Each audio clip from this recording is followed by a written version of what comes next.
Assalamualaikum warahmatullahi wabarakatuh. Perkenalkan, nama saya Nawal Afiani. Saya merupakan salah satu dosen Home Base Prodi Administrasi Publik, Fakultas Ilmu Sosial dan Ilmu Politik Universitas Tanjung Pura. Pada kesempatan kali ini, saya akan unjuk kerja dalam rangka pelatihan pekerti yang mewajibkan kami setiap peserta untuk membuat video pembelajaran. Adapun video pembelajaran yang akan saya tampilkan pada sesi ini yaitu mata kuliah perencanaan pembangunan.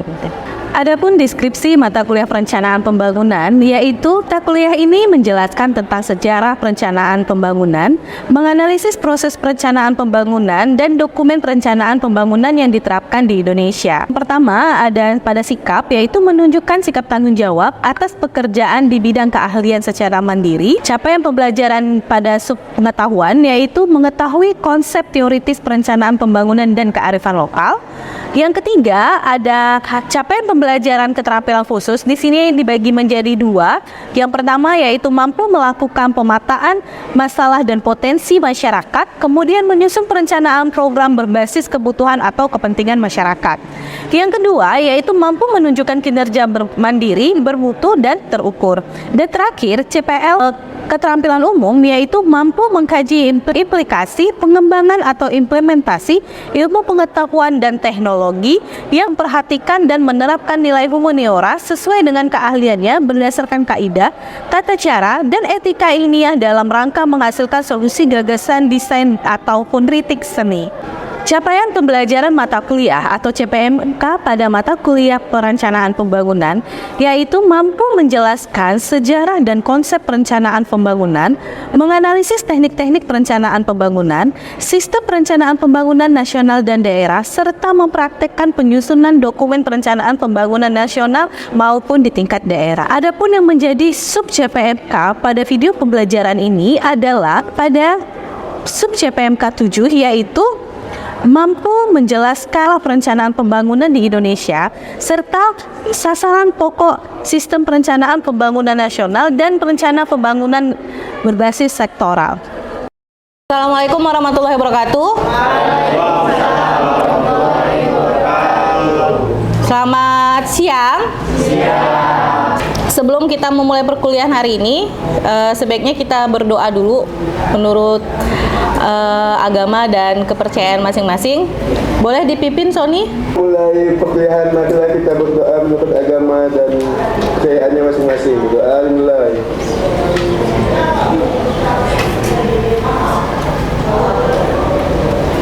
Selesai. Hari ini kita akan kuliah di mata kuliah perencanaan pembangunan. Khususnya hari ini kita akan bahas tentang sasaran pokok SPPN. Nah, harapannya ketika kalian belajar dan masuk ke kelas ini, kalian dapat mampu memahami, menjelaskan, hingga menganalisis apa itu SPPN. Nah, sebelum saya mulai terkait materi, saya absen dulu ya. Nurul Aida.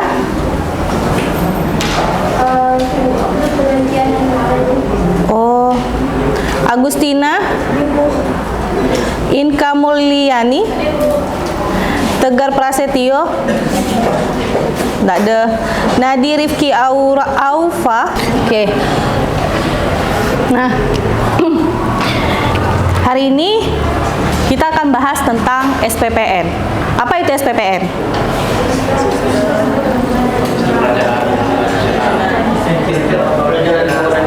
Sistem Perencanaan Pembangunan Nasional. SPPN itu hadir di Indonesia atau mulai ada di Indonesia di tahun berapa? 2004. Keluar undang-undang apa, Bang? Undang-undang 25. Oke. SPPN sorry, mana spidol?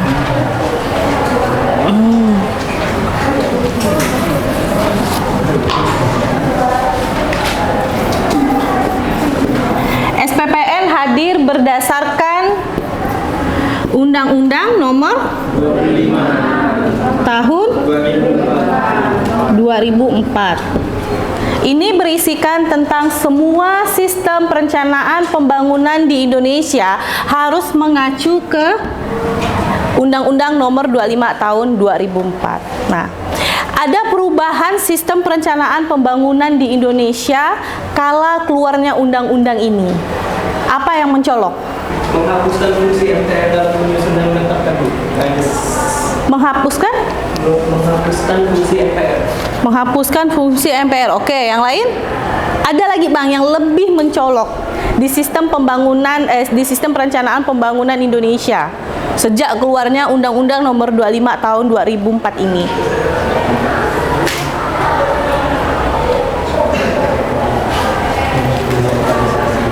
Apa Bang?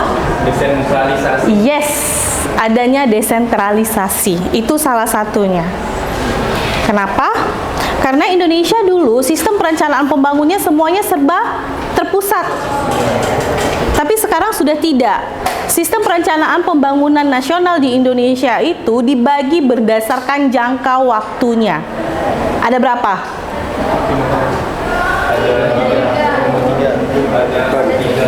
Apa? Satu orang angkat tangan. Ada apa aja?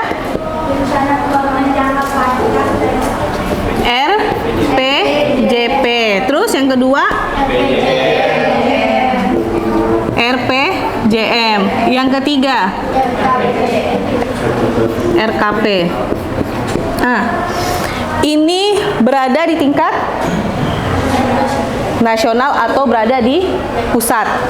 Sekarang, apakah di daerah juga menyusun ini? Menyusun. Ini di pusat. Kalau daerah apa namanya? RP JPD. Terus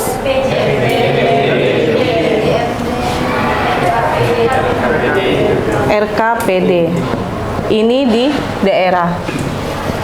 Sekarang, ini berapa masa? 20? 20 tahun. Menengah? 6 tahun. 10 tahun. 5 tahun ya. Menengah itu 5 tahun, bukan 6 tahun, bukan 10 tahun, tetapi 5 tahun. RKP? 1 tahun. Oke, ini berlakunya sama ya dengan di daerah ya. Sekarang, RPJP di Indonesia ini berada di edisi yang keberapa? Saat ini. Edisi terakhirnya edisi periode berapa, Bang? Dari tahun berapa? Dimulai dari tahun berapa? Sekarang?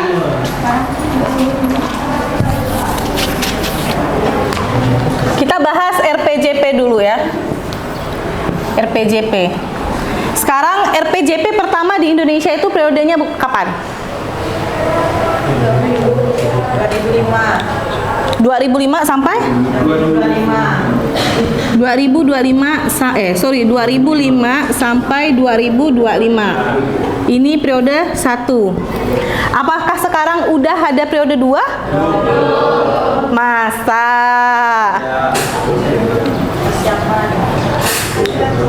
Nih, saya kasih tahu ya. Di RPJP ini harus disusun minimal maksimal 3 tahun sebelum masanya berakhir. Berarti udah punya yang baru atau belum? Jadi kalau yang baru periode tahun berapa?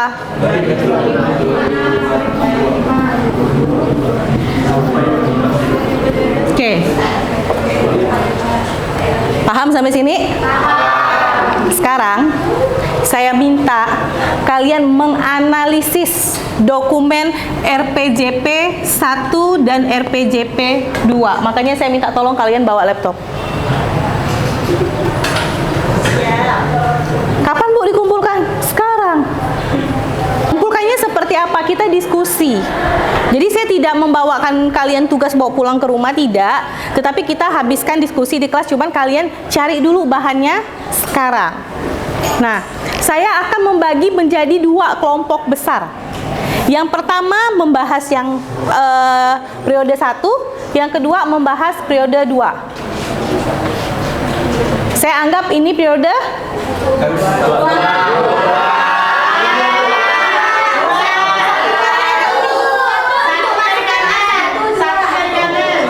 Oke, biar adil, hitung aja. 1, 2, 1, 2, 1, 2. Setelah itu kalian bagi. Silahkan kalian buat analisis kalian apa yang menjadi strategi di RPJP tersebut. Kalian kajilah menurut perspektif kalian. Nanti akan kita bahas bersama saya bagaimana kita memilahnya, apa yang menjadi fokus utama RPJP periode 1 dan RPJP periode 2. Bu, dokumennya dapat di mana? Silahkan kalian buka di websitenya Bappenas.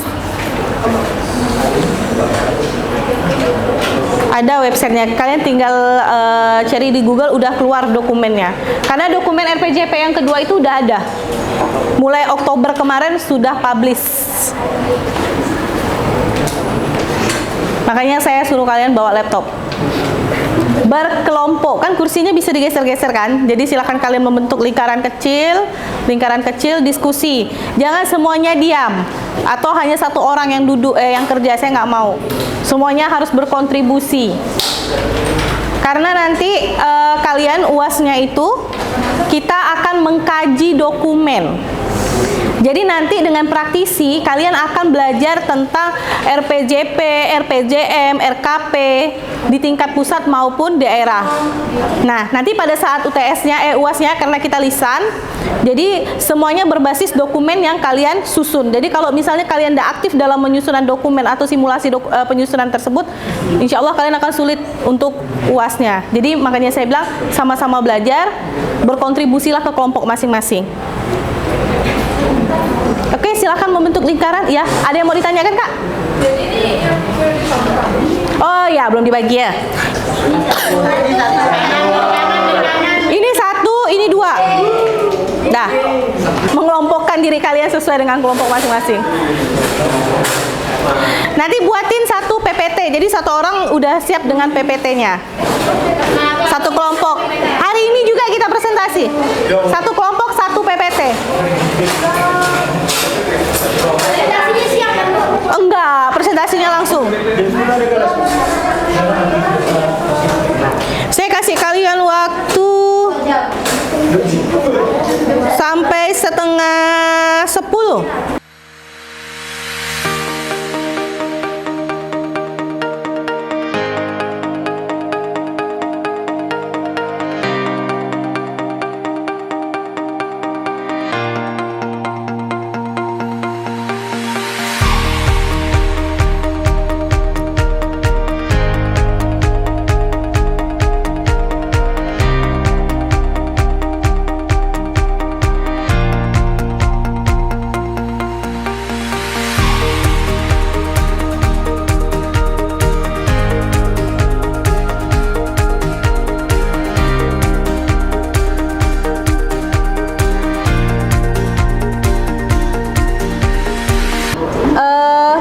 PPT-nya udah selesai?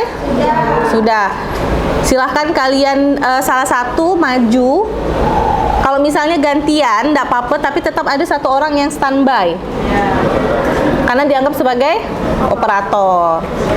Karena banyak kajian yang akan kita bahas. Oke, ayo. Assalamualaikum warahmatullahi wabarakatuh.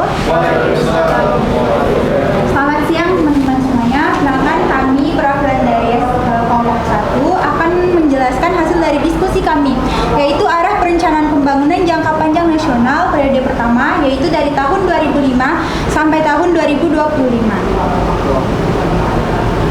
Pertama, akan dijelaskan oleh teman saya.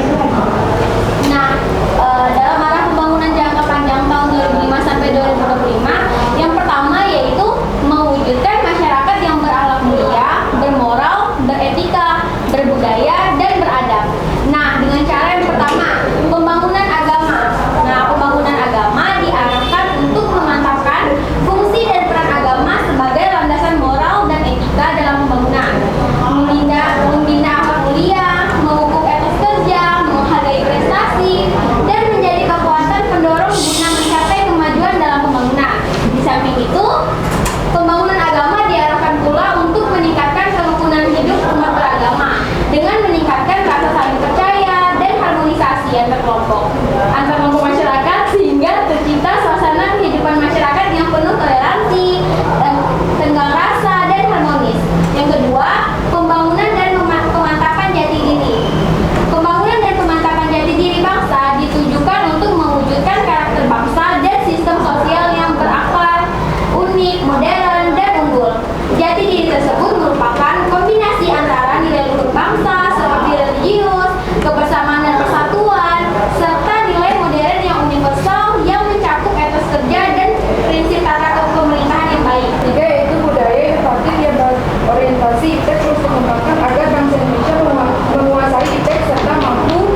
Mewujudkan bangsa yang berdaya saing adalah mengedepankan pembangunan sumber daya manusia yang berkualitas dan berdaya saing, meningkatkan penguasaan dan pemanfaatan aset melalui penelitian, pengembangan, dan penerapan menuju inovasi secara berkelanjutan. Mewujudkan bangsa yang berdaya saing ditujukan oleh beberapa hal. Yang pertama, tercapainya pertumbuhan ekonomi yang berkualitas dan berkesinambungan, sehingga pendapatan per kapita pada tahun 2025 mencapai tingkat kesejahteraan setara dengan negara-negara berpenghasilan menengah. Lanjutannya yaitu terwujudnya bangsa yang berdaya saing untuk mencapai masyarakat yang lebih makmur dan sejahtera dengan cara meningkatkan kualitas hidup sumber daya manusia, entah itu dalam sumber daya alamnya dan termasuk peran perempuan dalam pembangunan. Secara umum, peningkatan kualitas sumber daya manusia Indonesia ditandai dengan meningkatnya indeks pembangunan manusia atau IPM dan indeks pembangunan gender atau IPG serta tercapainya penduduk tumbuh seimbang. Selanjutnya, terbangunnya struktur perekonomian yang kokoh, entah itu berlandaskan keunggulan kompetitif di berbagai wilayah Indonesia, entah itu dari sektor pertanian, infrastruktur, pertambangan yang menjadi basis aktivitas ekonomi yang dikelola secara efisien sehingga menghasilkan komoditas yang berkualitas. Hukum dan berkeadilan. Nah, maksudnya di sini dalam mewujudkan demokrasi yang demokratis itu tetap berlandaskan pada hukum, memperkuat sistem hukum dalam hal kebenaran, keadilan, akomodatif, dan aspirasi. Dengan tujuan ada 3, yaitu melawan korupsi, kolusi, dan nepotisme. Nah, yang kedua ada menciptakan landasan konstitusional untuk memperkuat kelembagaan demokrasi. Sipil dan partai politik dalam kehidupan politik. Dan yang keempat itu memantapkan kelembagaan nilai-nilai demokrasi yang menitik beratkan pada prinsip-prinsip toleransi, non-diskriminasi, dan kemitraan. Terwujudnya rasa aman dan damai bagi seluruh rakyat serta terjaganya keutuhan wilayah NKRI dan kedaulatan negara dari ancaman baik dari dalam negeri maupun luar negeri. Yang pertama adalah keamanan nasional melalui keterpaduan pembangunan pertahanan, keamanan dalam negeri, dan keamanan sosial sesuai dengan kondisi geografi, demografi, sosial, dan budaya serta wawasan Nusantara. Yang kedua, pembangunan pertahanan mencakup sistem dan strategi pertahanan, postur dan struktur pertahanan, profesionalisme TNI, pengembangan teknologi pertahanan, komponen cadangan, dan pendukung pertahanan untuk melampaui kekuatan minimal dan menjaga kedaulatan negara serta wilayahnya. Yang ketiga, sistem dan strategi pertahanan nasional ditingkatkan untuk mengatasi ancaman wilayah keluar, mempertahankan wilayah daratan, serta mengawasi dan melindungi wilayah jurisdiksi laut Indonesia dan ruang udara nasional. Yang keempat, postur dan struktur pertahanan darat harus mampu mengatasi kondisi medan yang beragam dan ancaman dengan efisien. Laut harus membangun kemampuan untuk mengatasi wilayah laut Nusantara dan mendukung matra darat dan udara. Yang kelima, peningkatan profesionalisme TNI dilakukan dengan menjaga netralitas politik dan fokus pada tugas-tugas pertahanan. Sumber daya manusia TNI harus terlatih, memiliki penguasaan lapangan tinggi, menguasai operasional dan peralatan modern, memiliki organisasi yang solid, manajemen yang baik, dan kompetensi dalam berbagai aspek. Menjadi acuan di dalam penyusunan RPJP daerah dan menjadi pedoman bagi calon presiden dan wakilnya dalam menyusun visi misi dan program prioritas yang akan menjadi dasar dalam RKP dan RPJP. Terima kasih atas perhatiannya. Sekian presentasi dari kelompok kami. Kurang lebihnya kami mohon maaf dan kami pamit undur diri. Assalamualaikum warahmatullahi wabarakatuh. Tadi temannya udah menjelaskan tentang RPJP periode 1 dan RPJP periode 2. Nah, di dalam RPJP ini terdapat tujuan, visi misi, sasaran utama, apalagi tahapan, skala prioritas. Itu yang terpenting, skala prioritas. Karena di dalam sebuah perencanaan banyak sekali perencanaan-perencanaan yang dibuat, khususnya di berbagai sektor. Tetapi ada skala prioritas, mana yang harus kita dahulukan. Nah, di dalam RPJP ini turunannya ada RPJP, berapa tahapan? Kalau mengacu ke ini? 4. Dalam 4 tahun 4 tahapan per 5 tahun. Nah, masing-masing RPJM ini punya perencanaan yang prioritasnya ke arah yang mana dulu. Ya. Nah, di dalam membuat RPJP dan RPJM serta RKP tentu memerlukan sebuah pendekatan dalam penyusunan dokumen. Ada apa aja? Teknokratis. Terus apa lagi? Top down. Top down.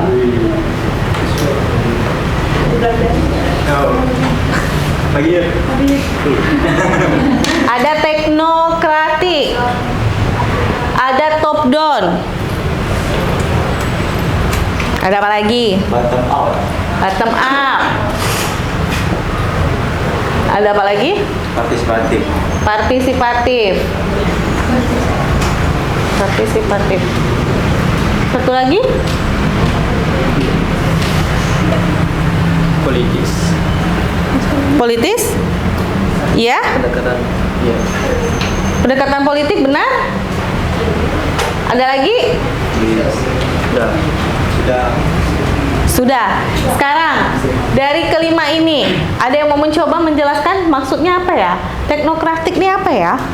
Karena jujur, pendekatan ini akan kalian teori-teori ini berlanjut nanti di semester depan di mata kuliah analisis potensi, masalah dan wilayah.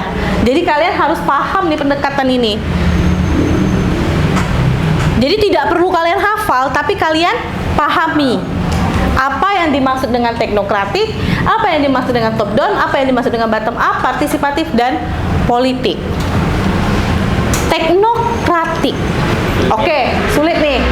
Bentar. Yang mudah dulu deh. Partisipatif. Partisipatif. Apa ini partisipatif? Melibatkan masyarakat. Semua stakeholder lah. Semua stakeholder terlibat, semua masyarakat terlibat. Bentuk nyatanya programnya apa? Musrenbang. Yes, musrenbang. Musrenbang dimulai dari tingkat apa? Sampai ke tingkat nasional ya. Jadi salah satu bukti nyata adanya partisipatif adalah pemerintah membuat suatu program dalam perencanaan pembangunan khususnya untuk merangkul apa yang dibutuhkan masyarakat itu melalui kegiatan musrenbang. Jadi semua sektor terlibat dan itu perencanaannya 5 tahun sebelumnya pada saat RPJM nih biasanya. Karena sudah tahu kan di awal. Nah, pelaksanaan teknisnya baru di RKP.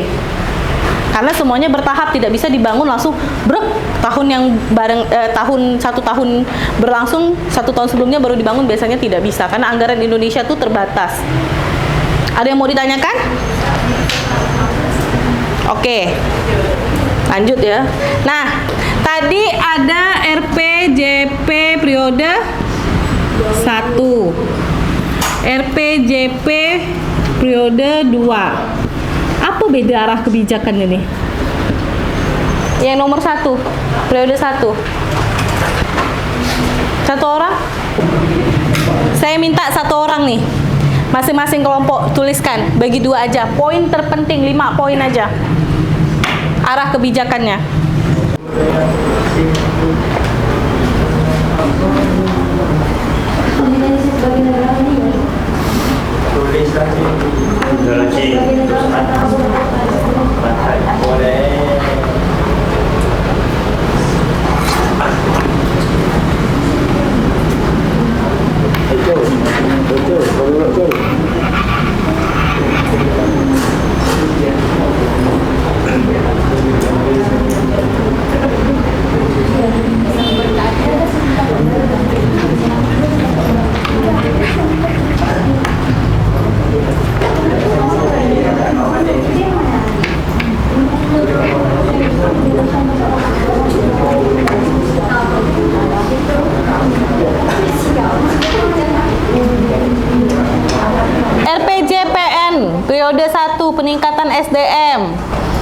pengembangan ilmu dan teknologi, penguatan daya saing perekonomian, mewujudkan pembukaan Undang-Undang 1945. Emang dari dulu nggak mewujudkan.